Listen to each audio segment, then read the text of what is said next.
was impossible to be imagined. To realize how the world can dissolve into one vast sound.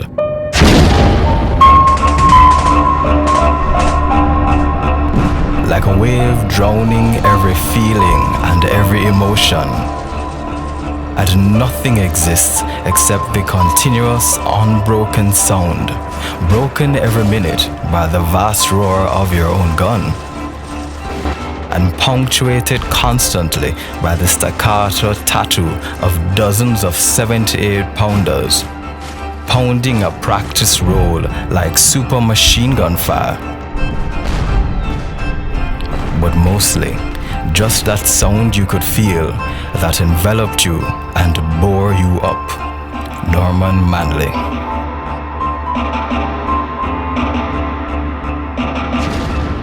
As shells started falling plumb on the trenches to my right and left and dropping just behind us, I began wondering when one would fall on me. And sure enough, one came and landed about 4 yards to my left. I was rolled over in the mud, but bar a bruise or two was otherwise unhurt. Formerly the whistle of shells had no terror for me, but now I duck automatically when I hear it, even though it be miles away. Now I know what men mean when they tell you it is absolute hell out at the front.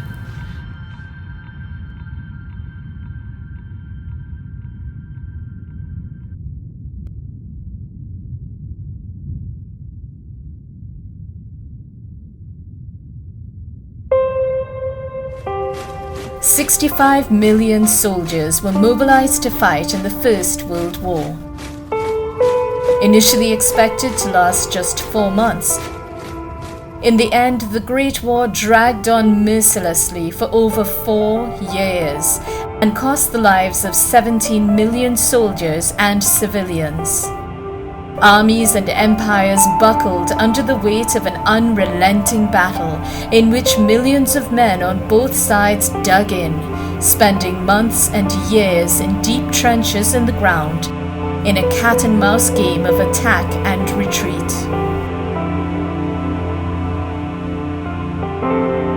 The war to end all wars, as it was known, brought a great sea change in the balance of world power. The United States emerged as a dominant force, while the Ottoman, German, Russian, and Austrian-Hungarian empires collapsed. Great Britain was brought to its knees, and everywhere there was an unprecedented movement of the masses towards power. World War I was one of those cataclysmic events in world history which shook everything up. It had enormous effects all over the world. It saw the end of 3 or possibly 4 great historic empires that had existed for hundreds of years. Many people, I think on all sides, assumed it would be a short war. Arrogance, of course, played a part. Europe had not experienced a full-scale war for 100 years. The last big war had been the Napoleonic War, which ended with the defeat of Napoleon in 1815. So people had simply forgotten. But the price of remembering would be one of the highest the world had paid. The politically motivated assassination of Archduke Ferdinand, the heir to the Austrian-Hungarian Emperor, and his wife on the 28th of June 1914 by a young group of Serbians set in motion an avalanche of events which, within months, would lead to the mobilization of millions of men in Europe, ready to fight to the death. But for what? We find it difficult with hindsight to understand this, but millions of young men on both sides of the conflict actually welcomed the war as a way of proving their manhood, proving that they were, in fact, fully fledged masculine men who could take on the glories and the dangers and the dramas of war. There's a wonderful, iconic picture of the ship, the troop ship, loaded with these men, and they're all, I don't know how the ship didn't tip over, because they're all on the side waving, and you see a little of the women standing on the docks waving to them off. And so if you didn't go, if you didn't volunteer, you were nothing. You know, this was the feeling. And a lot of young men who were underage, because I think you had to be 18 or something, they were lying about their age, and because they wanted to go. There were some very romantic ideas about that war in particular. I mean, if you read the sonnets of Rupert Brooke, who didn't even get to war because he died of a mosquito bite before he saw his first battle. But he wrote one poem in which it starts off, "Now God be thanked, who has matched us with his hour," as though the war was going to be a great thing and it was a wonderful opportunity, and talks about spilling the red wine of youth, i.e. blood, as though this is a great thing. World War I was very much the result of conflict among European nations that were fighting for empire. The First World War was the peak of imperialism. So we have different imperial powers matching for more influence in the world because of the resources. We are talking about a period of really big technological progress. We have new economies like today, moving very fast, very quick. It was a race between the different groups. It was also a European empowering against the rise of the United States of America.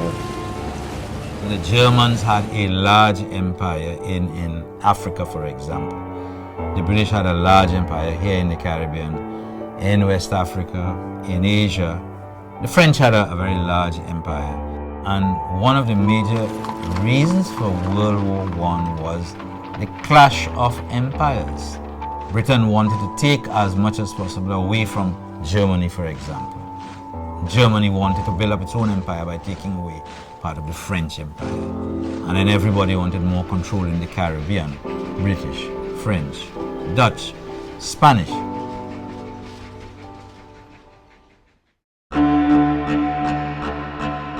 In the summer of 1914, laying blame for Archduke Ferdinand's assassination soon resulted in empires and nations claiming alliances that would divide Europe.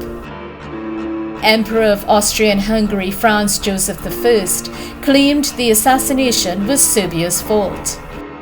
The assassin, Gavrilo Princip, was a Serbian nationalist who wanted his country to be free of the Austro-Hungarian Empire. So wary of military retaliation, the Serbs called on their Russian allies to come to the defense of their fellow Slavs.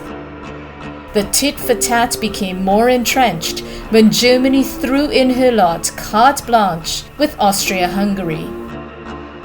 The full-scale mobilization of Russian troops resulted in the Germans declaring war on Serbia and Russia, then demanding that France renounce its treaty with Russia or face invasion.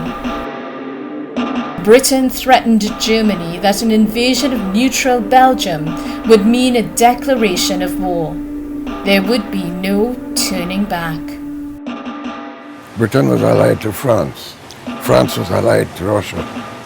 Germany was allied to Austria. Japan was allied to Britain. Because everybody was tied to everybody else. And nobody could move because of the machine guns and the shells. So it just degenerated into trench warfare, where for years they slugged at each other and they never moved a foot.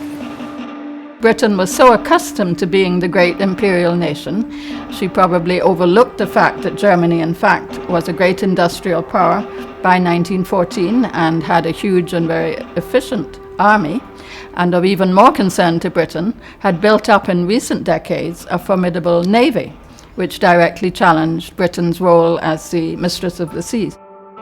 48 hours after Germany's Emperor Kaiser Wilhelm II declared war on France, the Kaiser issued an ultimatum to Belgium, demanding free passage through Belgium to France. The Belgian King Albert refused. When word of Germany's planned invasion reached the halls of Westminster, the British Prime Minister, Herbert Asquith, issued his own ultimatum to Germany. Invasion of Belgium would be considered an act of war against Great Britain. The Kaiser was given until midnight August 3rd to come up with a satisfactory response, otherwise Britain would take all steps necessary to protect neutral Belgium.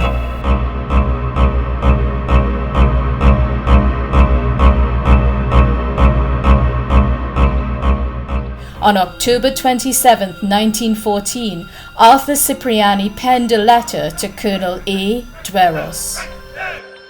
Dear Sir, your notice in the Times asking colonials who wish to join the colors to write to you or to apply in person at the White City has attracted my attention. And there are many men of good physique and education in the colony and throughout the West Indies who are eager and who will be proud to enlist. I called on Saturday last, asking if you will accept a contingent from this place. I am awaiting your reply. West Indians have realized that it is a fight to a finish, that not only is the existence of the mother country at stake, but the very empire of which we are all proud to be a part. We should feel not only isolated but slighted if our services are declined when men are still wanted to keep the flag flying. We are bottled up here, but we are eager to get out to assist the mother country.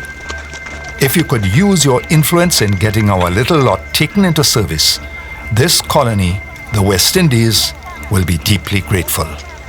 I beg to remain faithfully yours. It was true that the War Office wanted men, but only of a certain kind.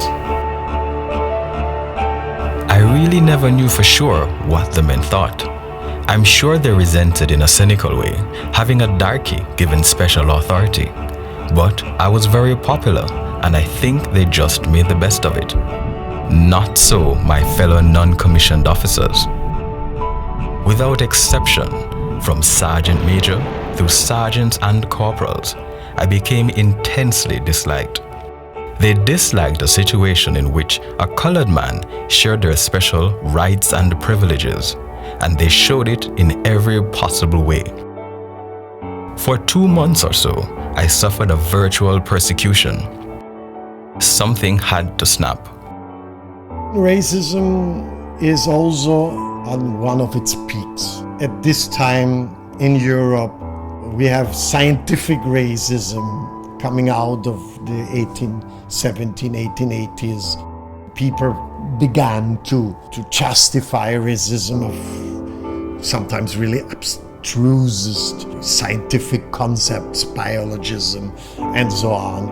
All universities at this time, they opened anthropology institutes, and they try to justify that Africans cannot, for example, fight together with white people in the trenches because they have no discipline, they are lazy. Even it was out of the imagination that black people will shoot white people. The horrible scenario was the enemy were white. How black soldiers will shoot against German white people. So this was one of the decisions was the struggle between the colonial and the War Office.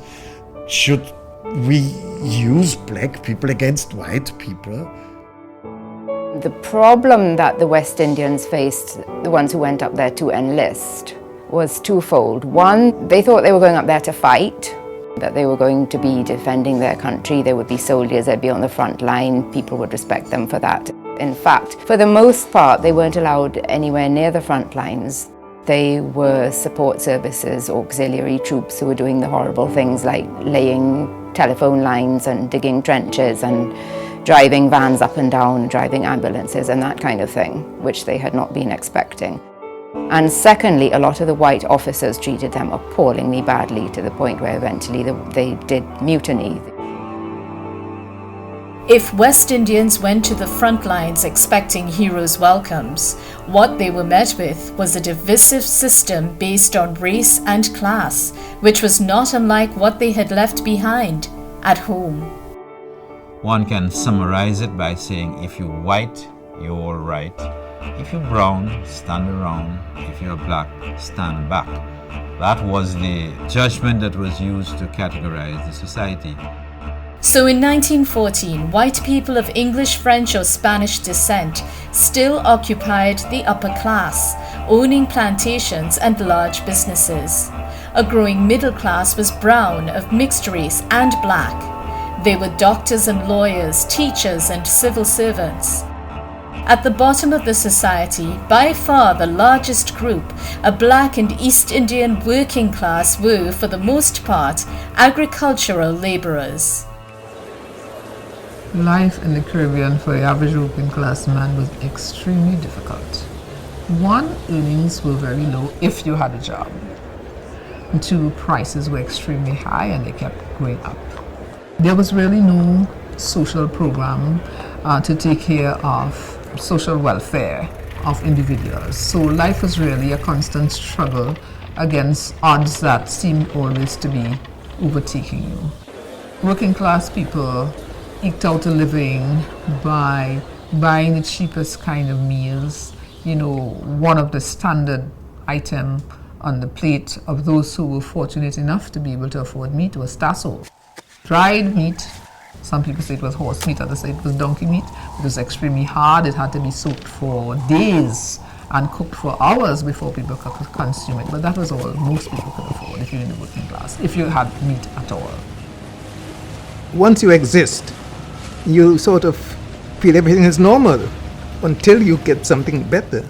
So it was quite awful because most people, when they had their land, they found it convenient to take their children to plant and so on.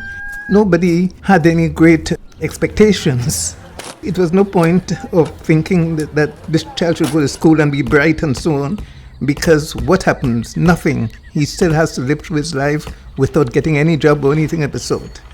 So we were trained, like you train a monkey or you train a parrot to curse your neighbor, and the parrot doesn't really understand what she's doing, so that it was a very well-grained and well-intentioned and well-calculated system of training in colonies in the Caribbean, in India, in Africa, training rather than education. They educated their people and then sent those educated people to train their subjects in the Caribbean. The sugar cane was introduced late in the 18th century. Like any other colony, the point of the West Indies was to provide the mother country with things it needed on whatever resources the colony had, which in our case was originally sugar, and then cocoa and so on, and then in the case of T&T, oil.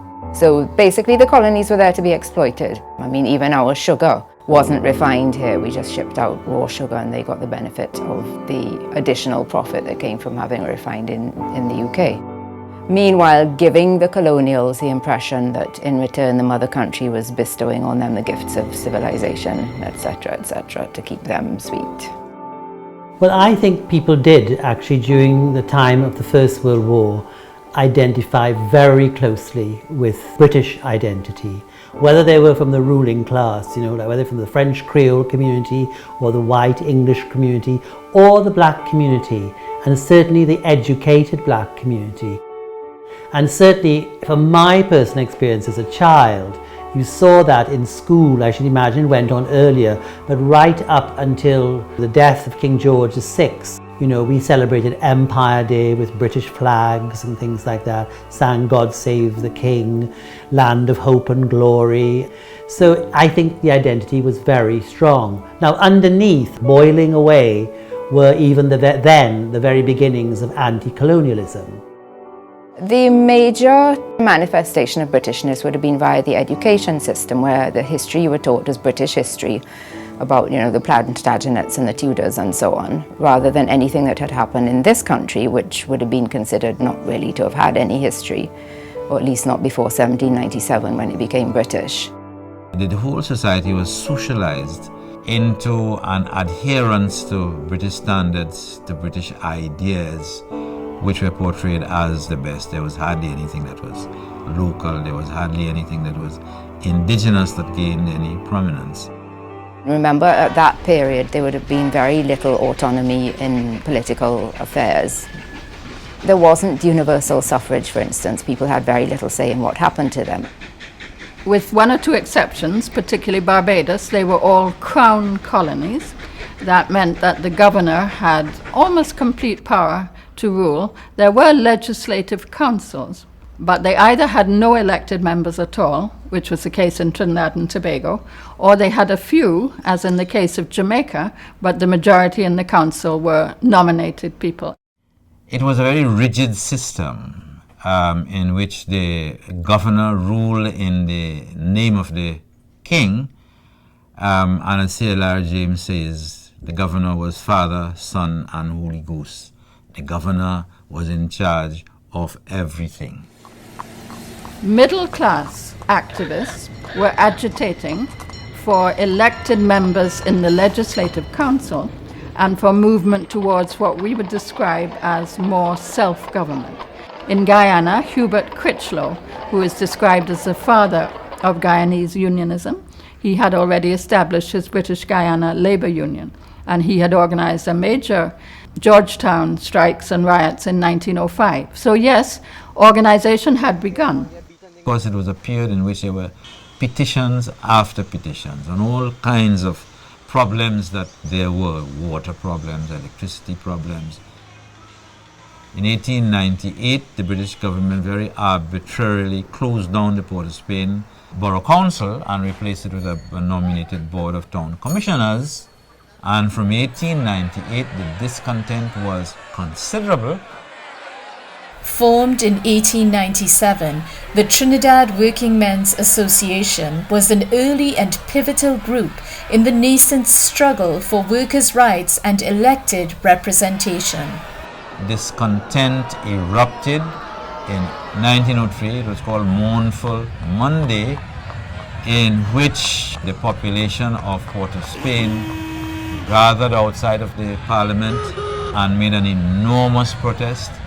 And when the governor, who was the speaker, said, people couldn't come in to hear the debate on the question of raising water rates in Port of Spain, the crowd erupted. And they burnt down the Red House, burnt down the fire station next door. 16 of them were shot dead by the constabulary, including 5 women. Had there not been the First World War, which you might say squelched what was becoming a very vibrant working class movement in the Caribbean. So the First World War was like a kind of a lid put over a seething cauldron of discontent which was there throughout the Caribbean region. As Great Britain entered the war, patriotic fervour swept the West Indies. Hundreds of mostly white men from around the Caribbean paid their ways to England and Canada so they could enlist. Men who were already living in England, such as Jamaican Norman Manley and his brother Roy, also enlisted immediately. Back at home, those who didn't join up became involved in helping the war effort. Numerous funds were established throughout the Caribbean, including the Ambulance Fund and the Trinidad and Tobago Aeroplane Fund. There were cake baking competitions, fairs, fetes, and concerts, many of which were organized by women to raise funds for the war effort.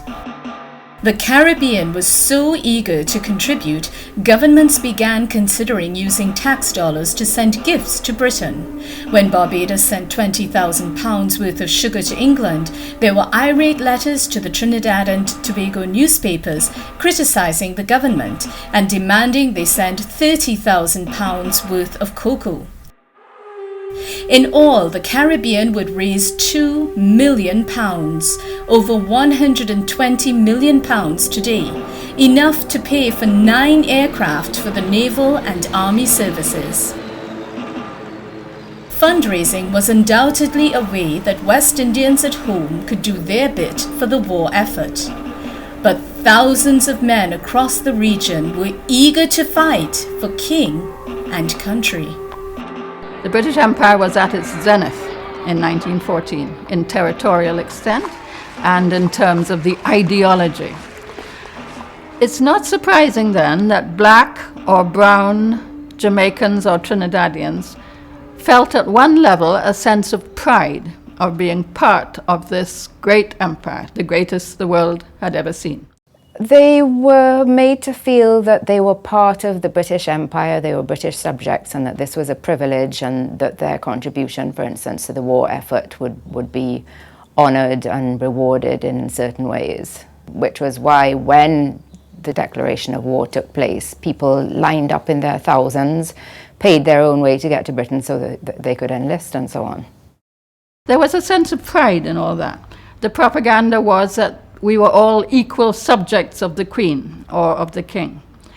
In the British Empire, you know, the sun never set over the British Empire and so on. This had been indoctrinated into West Indians and everybody else in the empire for well over 100 years. And you know, we are all brainwashed in school. Land of hope and glory, mother of the free. All this sort of thing. So this question of loyalty, Britain goes to war, and it is your heritage. You were told that. Kipling wrote, "Children of the empire, you are brothers all. Children of the empire, answer to your call." And answer the call they did. Men left their families and jobs and made their way to Britain. Father Henri Nouet, a professor at St. Mary's College, presented himself to the French consulate in Port of Spain and joined the French army. Fernand de Verteuil, already a doctor in the British Navy, living in Trinidad, reported for duty aboard the HMS Good Hope. But not all recruits were welcome.